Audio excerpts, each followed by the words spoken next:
नमस्कार, स्वागत है आपका मेरे YouTube चैनल पर। मैं पंडित अंशी शर्मा। आज मैं एक गहन विषय के बारे में बात करने वाला हूँ और वह विषय है आपकी उंगलियों पर बनने वाली नाड़िका रेखाओं से चक्र। बहुत से चिन्ह हैं, उनके बारे में बात करेंगे, लेकिन एक मैं आज आपको विशेष खास बात बताने वाला हूँ और वह है कि आपकी नाड़िका रेखाओं पर आपने देखा होगा कि चक्र की आकृतियां बनती हैं।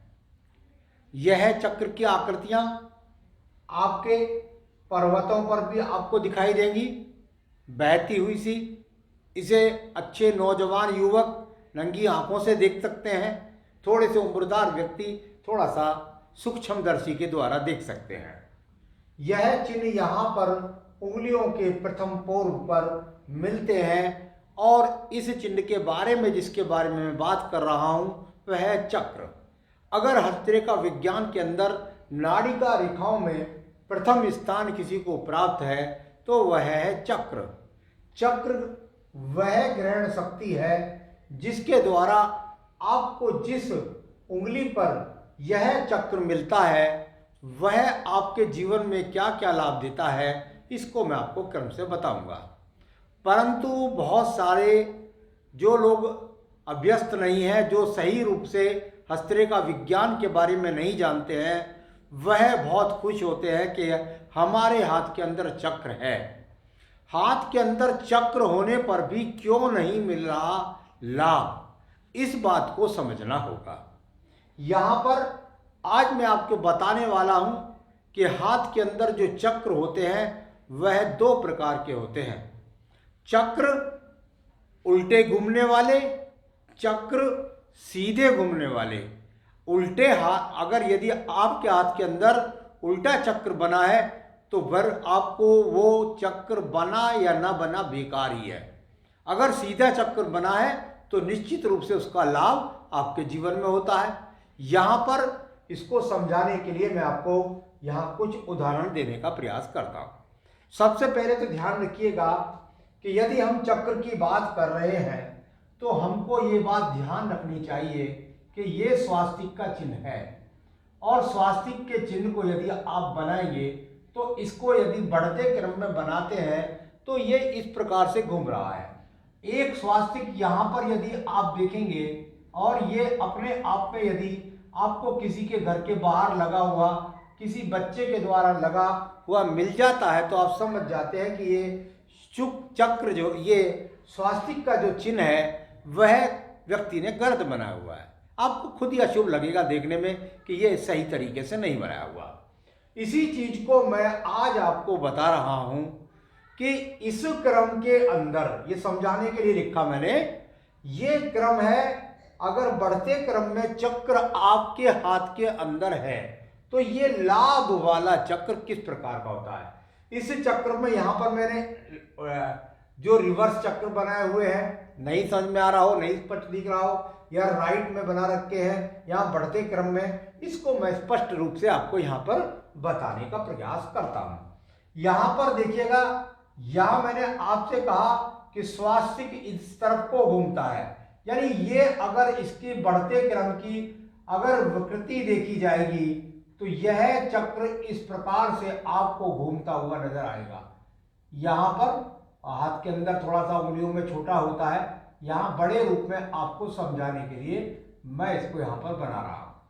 तो ये चक्र आपको जो दिखाई देगा वो स्वास्तिक की स्थिति में इस प्रकार से बढ़ते क्रम में आपको दिखाई देगा, यानी इसकी जो गति होगी वह इस प्रकार से आपको नजर आएगी कि ये अपने आप में आपके अंदर बढ़ता हुआ चक्र है। और यदि यही चक्र आपकी उंगली के अंदर अगर यहां पर इस तरह बढ़ते क्रम में, इधर यहां पर इसको देखेंगे तो ये घटते क्रम में, यानी अगर इसको अगर आप देख रहे हैं तो मेरे हाथ के द्वारा भी आप समझने की कोशिश करें तो ये अपने आप में घटते क्रम में है, यानी इसकी जो गति है वह यहां पर उल्टे स्वास्तिक की तरीके से प्रतीत होती है। क्या आपको बहुत स्पष्ट तरीके से मैंने समझाने का प्रयास किया कि ये किस प्रकार की प्रवृत्ति आपके अंदर बन सकती है। आप और स्पष्ट तरीके से समझ सकते हैं। बढ़ते क्रम में स्वास्थ्य की तरीके से ये चक्र यहां पर इस प्रकार से आपको प्रतीत होगा।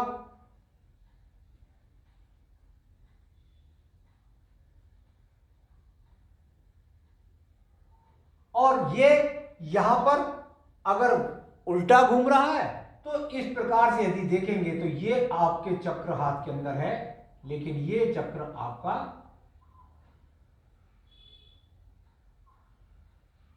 घटते क्रम में है। यानी इसको यदि आप देखेंगे तो ये यहां पर घटते क्रम में है। तो चक्र की जो आकृति है वह हाथ के अंदर नाड़िका रेखाओं के रूप में यदि उल्टी बनी है तो फिर कैसे? बस देखिए, सीधी सीधी बात है।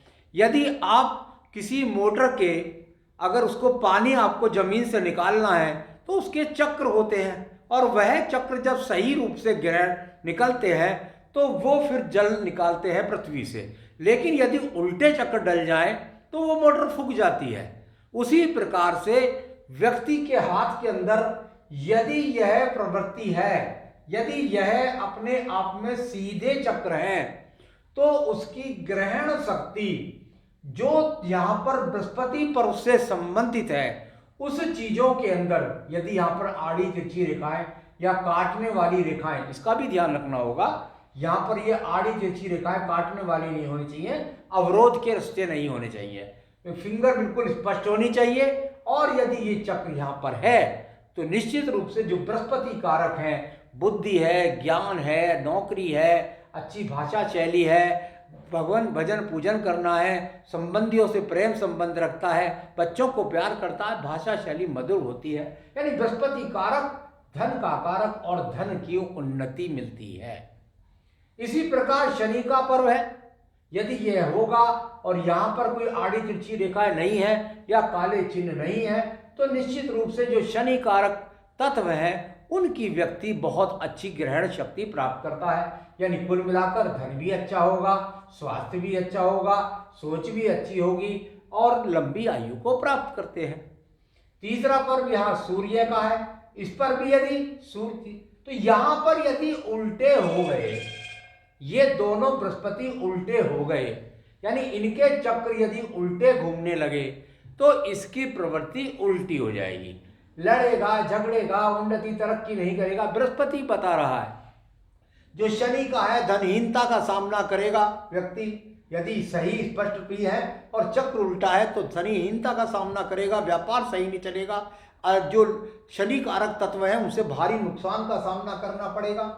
सूर्य कारक पर्व में यदि सीधा चक्र है, अच्छा यश मिलेगा, सम्मान मिलेगा, आड़ी तिरछी रेखा ना हो, काले तिल ना हो किसी भी प्रकार से, और सीधा चक्र है तो निश्चित रूप से उसकी ग्रहण शक्ति अच्छी बनी रहेगी, जिसके कारण व्यक्ति उन्नति, तरक्की, प्रगति, प्रमोशन, पैतृक संपत्ति, पिता का सुख, सब चीजें की प्राप्ति करेगा। यहां बुद्ध की बात करता हूं, इस पर सीधा चक्र है, यदि ये उल्टा होता सूर्य वाला तो वही चीजें जो वापिस हो जाती। बुद्ध का ग्रह है और यहां पर यदि चक्र सीधा है तो बहुत अच्छी याददाश्त होती है, कोई आड़ी तिरछी रेखा नहीं, कोई काला तिल नहीं, चक्र सीधा है, यानी कुल मिलाकर अच्छी ऊर्जा, भाषा के अंदर प्रवाह, साथ ही साथ अच्छी श्रेष्ठता के साथ याददाश्त अच्छी होती है, लोगों से भाषा शैली सुंदर होती है, आराम से व्यक्ति के जीवन के अंदर कोई एलर्जी के रोग नहीं आते। अगर यही चीजें उल्टी हो जाए तब क्या करेगा? तब आप समझ लीजिए न भाषा शैली अच्छी होगी, शरीर भी स्वस्थ अच्छा नहीं होगा, सुनना की शक्ति भी अच्छी नहीं होगी, स्मरण शक्ति भी अच्छी नहीं होगी, ऊर्जा भी अच्छी नहीं होगी, याददाश्त भी अच्छी नहीं होगी, शिक्षा भी अच्छी नहीं होगी, बाधा आएगी। शुक्र पर्वत वही बात, यहीं पर यदि सीधा सीधे चक्र है तो आपके जीवन के अंदर आपका चरित्र अच्छा, आप पत्नी के प्रति ध्यान रखने वाले, अपने परिवार का पालन करने वाले, संपन्न चीजों से संपन्न रहने वाले, इसमें भी आड़ी रेखाएं ना हो, काले तिल ना हो किसी प्रकार से। तो उल्टे और सीधे चक्र यदि आपके यहां पर बन रहे हैं तो निश्चित रूप से ये इस बात को इंगित करते हैं कि आपके जीवन के अंतर्गत यह कुल मिलाकर आपको लाभ देंगे या हानि देंगे। आज मैंने आपको ये बताया, आगे भी अन्य विषयों को लेकर मैं आपके पास समय समय पर अवगत कराता रहता हूँ। मेरे साथ जुड़े रहिए। नमस्कार।